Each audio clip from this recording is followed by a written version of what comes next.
ilaw na nakita namin sa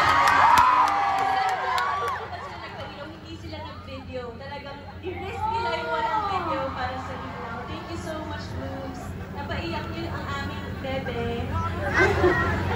Iyak siya! Ang ganda sa feeling na makakita nga na in-sync lahat, tapos wala lang, feel lang din yung kanta. Kasi nakailang beses din kami na, what kayo po sa cellphone ko? Ay, video!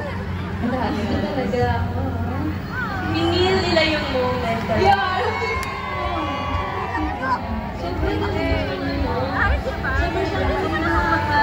Emotional kasi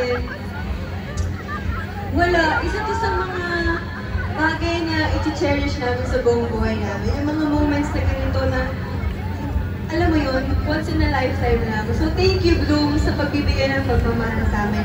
We are forever grateful sa lahat na natatanggap namin pagmamahal. And yung nakita ko, isa yung sa hindi ko makakalimutan. I will treasure it in my heart forever. Thank you, Jensen. Grabe, nakakatuwa na meron kaming sariling stage to show our individualities and celebrate it with you. Thank you, Beaniverse, for making this happen! Woo! Yes, and gusto ko lang sabihin that Beaniverse Jensen is presented by KCC in cooperation with Bio. Yan, ang cute. May ano pa, oh. Binumong jacket. Yes. Baliktad, baliktad.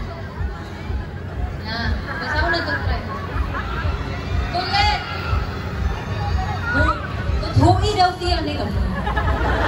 Mabuhay po na to Jensen. Thank you po. Thank you. So, nakadagay ka na nilupa din sa Jensen. No, parang ito, sa taga Manila. Isa pa may nilupa ko yung biyahe. Isa, tiin. Biyahe pa pa rin. Tiin. Daghan di ay mo. Grabe. Mula NFT daw hanggang Jensen. Uy, kadaghan pa naman kwarta, pautang. Pabayin ako.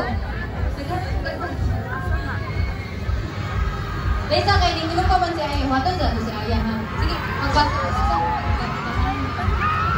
We're here, feeling ani kadaghan ng crowd. Kaya tawanan kayo, kaya pag-abot na mo sa effort, nasa uban nga gamas. Grabe, mag-effort po sila. Thank you so much sa mga... Ay, may dalang ano, mas. May mga... Grabe. Nag-uwi kayo na kami nung duman.